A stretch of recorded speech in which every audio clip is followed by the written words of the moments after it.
بسم اللہ الرحمن الرحیم۔ السلام علیکم ورحمۃ اللہ وبرکاتہ۔ اللہم صلی علی سیدنا و مولانا محمد وعلی آل سیدنا و مولانا محمد وبارک وسلم۔ معزز سامعین کرام، غزوہ احزاب یا غزوہ خندق اسلامی طریقہ ایک نہایت اہم اور فیصلہ کن واقعہ ہے۔ آج ہم آپ کے سامنے غزوہ احزاب جو اسلامی طریقہ ایک نہایت اہم واقعہ ہے اس کو بیان کریں گے۔ اس کے پس منظر، وجوہات، اسباب اور تفصیلات آپ کے سامنے بیان ہوں گے۔ آپ سے گزارش، چینل کو سبسکرائب، ویڈیو کو لائک اینڈ شیئر کریں تاکہ آپ تک ہمارے اسلامی ویڈیوز، تاریخی ویڈیوز آسانی کے ساتھ پہنچتی رہیں۔ معزز سامعین کرام، ہجرت کے 5ویں سال مدینہ منورہ میں مسلمانوں کا اثر و رسوخ تیزی سے بڑھ رہا تھا۔ غزوہ احد کے بعد اگرچہ قریش وقتی طور پر مضبوط تھے، لیکن انہیں احساس تھا کہ مسلمانوں کی قوت دوبارہ منظم ہو رہی ہے۔ دوسری طرف مدینہ کے یہودی قبائل کی معاہدہ شکنی، سازشیں اور منافقت بھی ایک بڑے تصادم کی راہ ہموار کر رہی تھیں۔ یہی حالات ایک بڑے اتحاد، جس کو احزاب کا نام دیا گیا، مختلف گروہوں کی جماعت کے اجتماع کا سبب بنے۔ مختلف مشرک جو قبائل تھے وہ اکٹھے ہو گئے۔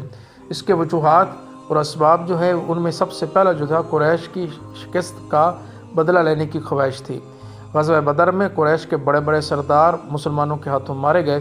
غزوہ احد میں وقتی کامیابی کے باوجود وہ اپنا اصل مقصد مسلمانوں کو خاتمہ حاصل وہ نہ کر سکے، اس لیے وہ ایک فیصلہ کن جنگ چاہتے تھے، اور وہ کفار مشرکین یہ چاہتے تھے کفار مکہ کے مسلمانوں کا مکمل طور پر خاتمہ کر دیا جائے۔ نمبر 2، یہودی قبائل کی سازشیں۔ مدینہ کے 3 بڑے یہودی قبائل میں سے بنو قینقاع، بنو نذیر، بنو قریظہ۔ بنو نذیر کو معاہدہ توڑنے کے سبب مدینہ سے جلا وطن کر دیا گیا تھا۔ یہ قبیلہ خیبر جا کر قریش اور دیگر عرب قبائل کو مسلمانوں کے خلاف اکسانے لگا اور ایک مشترکہ فوج بنانے کا پلان بنانے کا مرکزی محرک بنا۔ عرب قبائل کا مشترکہ خوف، مسلمانوں کی بڑھتی طاقت نے پورے عرب میں ہلچل مچا دی تھی۔ ہر قبیلہ سمجھتا تھا کہ اگر آج محمد صلی اللہ علیہ وسلم کو نہ روکا گیا تو کل وہ عرب کے اندر اثر و رسوخ حاصل کر لیں گے اور اس میں وہ ان تمام قبائل کا خاتمہ یقینی بنا لیں گے۔ منافقین کا اندرونی دباؤ۔ عبداللہ بن ابی اور اس کے ساتھی ہمیشہ مدینہ میں انتشار اور بزدلی پھیلاتے رہے۔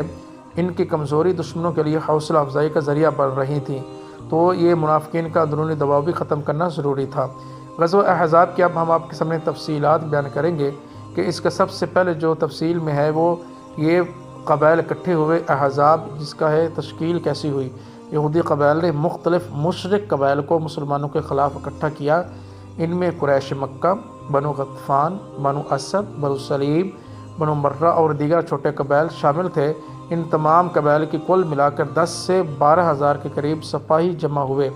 عرب میں اتنی بڑی فوج پہلے کبھی تیار نہیں ہوئی تھی، تو یہ کفار مشرکین کی جو تیاری دیکھ کر مسلمانوں نے بھی اپنے دفاع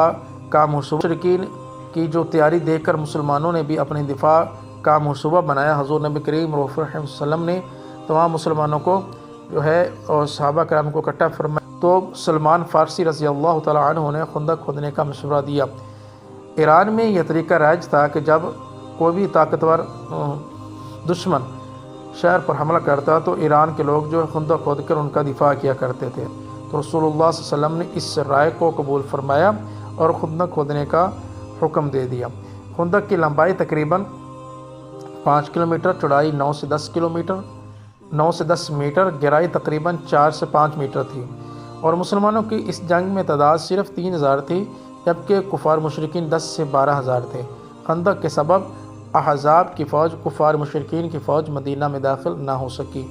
دشمن نے محاصرہ کر لیا۔ محاصرہ 27 دن جاری رہا۔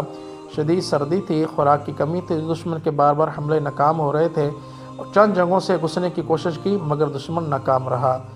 اس میں ایک مشہور مقابلہ ہوا جس میں عمر بن عبدود کو حضرت علی رضی اللہ تعالیٰ عنہ نے تنہا مقابلے میں قتل کیا۔